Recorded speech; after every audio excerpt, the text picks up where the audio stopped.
Hello everyone and welcome back. In previous lessons, we have been discussing resiliency, stress, emotional and social development, emotions, and confidence. If you have not had a chance to check out those lessons, I strongly suggest that you go back and tune in. For those of you who are joining us for the first time, my name is Lauren. I work for a group in Lancaster, Pennsylvania called Compass Mark. At Compass Mark, we do a program for a couple schools in our area called Leaders of Future Generations. That is what these lessons are derived from. And since we are all stuck in our homes right now, we thought that we would bring these lessons to you at home. So I hope that you enjoyed today's lesson, and I hope that you tune in to check out the other lessons as well. Okay, let's get started. Today's topic is a good one, especially since many of us are finding ourselves with a lot of time on our hands. And that topic is time management. We will discuss organization, time management, and impulse control. But before we get into that, let's check out today's quote of the day. Today's quote comes from a motivational speaker named Michael Alschuler. And Michael said, "The bad news is time flies. The good news is you're the pilot."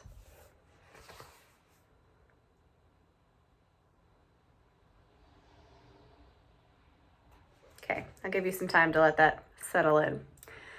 Let's get started. So let's start with organization skills. Organization refers to the ability to use your time, energy, and resources in an effective way so that you can achieve the things that you want to do. Organization skills are very important in accomplishing our goals and being successful. If you're organized in life, you tend to be organized in your thoughts as well, which can also really help you stay focused and determined in what you're doing. Many of us have multiple responsibilities and obligations going on in our lives all at the same time. We have family and friends, we have work, we might have school, we have extracurricular activities, maybe groups or different hobbies or things that you're involved in. It can get to be a lot. That can be very stressful to keep balance of everything. Being organized can help you stay calm and stay focused. So what does it mean to be organized? The truth is that this looks different to everybody, and that is fine. For example, I love to-do lists. I am such a to-do list person. I get satisfaction out of crossing off a task when I complete it and seeing my list progressively get smaller and smaller as I accomplish more tasks. I'm also the type of person who has trouble relaxing until my list is completed. So I use my stress management skills from earlier lessons to take breaks and to keep myself focused on the list I have until I have enough completed that I can move on or call it a day. Maybe you like to-do lists too, or maybe you write yourself notes or set reminders in your phone or on your calendar, or maybe you're someone whose system looks to other people like a bit of a mess, but it's your system, so if it works for you, that's what matters. The important thing is that you figure out what organization means to you. Some people, use a lot of color coding and things like that, and it's really organized to a T, whereas other people, it might kind of look a little bit like a hot mess, and that's okay, right? It's really what works for you. But if you're disheveled and things are everywhere and you're still not getting stuff done, then maybe that system doesn't work so well for you. And maybe you need to figure something else out, right? To be able to stay on top of your responsibilities. Another important aspect of being organized is avoiding distractions. It's so easy to get distracted, especially with phones and social media. Also, many of us are working or learning from home right now. And so we have a whole new set of things that could distract us, right? I mean, that couch just looks so comfy. I just want to go lie on it, right? Or my pets are around and I just want to go cuddle them and hang out with them or take them on a walk or something. Or there's so much more food in my house, so now I find that I'm snacking throughout the day. So many things that can keep us distracted. So instead, we have to focus on what can keep us focused, right? Being distracted keeps us from focusing fully on the task at hand, and then it makes the tasks take a lot longer because we keep taking breaks and stopping ourselves. Okay, so I would encourage you to find what works for you to keep you from getting distracted. Personally, I like to listen to music. Sometimes I'll even put headphones in, even if I'm like the only one home, just because it helps keep me in my own little world and keep me focused. So if that works for you, that's a great idea. I think it works pretty well. But you might have other things that you like to do that can kind of keep you focused and not distracted. Like maybe you put the TV or remote in a completely different room or out of reach or something that keeps you from doing it. Or you could give yourself certain times of the day when you take breaks, which leads us into our next part of the topic, which is time management. So time management is the ability to plan and control how you spend the hours of your day. Managing our time and staying organized, they go hand in hand. You can't have one without the other. So organization helps you stay on task, and therefore you use your time effectively. When our days are filled with school or work, for some of us, our schedules are relatively dictated for us already, right? Like we know we start school at, it might be 8 a.m. or I'm not actually sure what time some schools start nowadays, but it might be 8 a.m., let's say, and then you have recess at a certain time and you have lunch at a certain time and maybe you have an afternoon recess and then you go home. But that time is all kind of decided for you. So you don't really have to worry about it, which is actually a cool thing. So enjoy it while you can. But sometimes our schedules are wide open and we have to kind of figure it out for us. Like look at the problem that we're all in right now. We're all at home with a lot of time on our hands, and now we are in control and we have to figure out how we're going to spend each day. And it would be really easy for us to get distracted and fall into, there's my couch and my PlayStation and my TV, and I'm just going to sit and play video games all day long because I can. But should I? And if I do that, I'm going to miss out on all these things that I had planned to get done or that I need to get done. So personally, some days I'll make a schedule for myself, and I will even schedule in breaks and fun activities like doing yoga or reading a chapter in a book that I'm reading. And I like to do this because it helps me feel in control of my time and more accountable to what I get done in that time. So if I know that I scheduled to work on a certain task until 11 a.m. and now it's 11:15 and I think to myself, did I finish it or how far am I? And try to reevaluate like how much time that took and if I was able to accomplish what I set out to accomplish. It also reminds me that breaks are important. So I know taking a lot of breaks and snack breaks and things like that can be distracting, but it is important to take breaks. Just like we talked about with stress management, if you try to sit down and do work for, 9 hours and you don't get up once to stretch your legs or take a couple deep breaths or listen to music or do something to take your mind off of it, that can be really draining and can eventually become really overwhelming and make you feel really stressed. When in reality, if you were to just take a couple breaks, you might have felt completely differently. So breaks are important, and I will even schedule those into my schedule. Schedules might not work for you, and that's okay. It's all about finding what works for you, just like with organization. Maybe you like to set time limits for yourself. Like you'll only let yourself play video games for this much time, or you'll only let yourself watch TV or read a book for so much time. And that works too. Maybe you like to make to-do lists. Maybe you like to just wing it and evaluate at the end of the day what you got done. So it's really whatever works for you. There's one more really important thing though that has to do with time management, and that is called procrastination. And procrastinating is a big problem. It means waiting until the last minute to complete something or continually putting something off.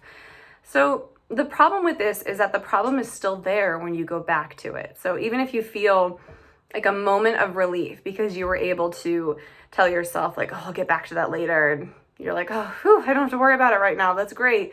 Okay, but it's still there when you go back to it. So you're probably going to feel even worse knowing that now you still have this task hanging over your head and you have less time to get it done. So that can be really stressful. And so my advice to you with procrastination is just get started. Just do a little, right? Even if you get a little bit done, you're still that little bit closer to finishing than you were before. So just dive in and begin. There's no other way to start. The last thing we're going to talk about is something called impulse control. So being impulsive refers to doing things without thinking it through, such as buying something only to wish that you hadn't and saved your money for something different, or saying something about someone that you wish you hadn't said, and then before you know it, it's out of your mouth and you made a mistake. Impulse control is our ability to stop ourselves and from making quick decisions and allow ourselves the time to think about them and decide fully. So we'll talk more about impulse control when we talk about decision making in a later lesson. But the truth is that part of your brain, or the part of your brain that aids in impulse control, it doesn't even fully develop until your early to mid-20s. Now, that doesn't mean that you get to just make impulsive decisions and blame it on your brain development, but it does mean that if you're younger, you have to work a little harder to practice impulse control. You have to kind of hone that skill in so that when you are early to mid-20s, that you're really good at controlling your impulses. So when it comes to getting stuff done, if we act on our impulses to turn on our favorite TV show or call a friend to chat, we might lose a huge chunk of our time because we let ourselves lose focus. So try to notice times when you're acting without thinking it through. Stop yourself and consider, is this really the best use of my time right now? Okay, so to stay organized and to use our best time management, you have to figure out what works best for you. Being able to find yourself in a place where you know what task you're working on, you know what to do to work on it, and you can keep yourself from being distracted or from making impulsive decisions to lose focus. So let's take a look back at that quote from Michael. This quote says, "The bad news is time flies. The good news is you're the pilot."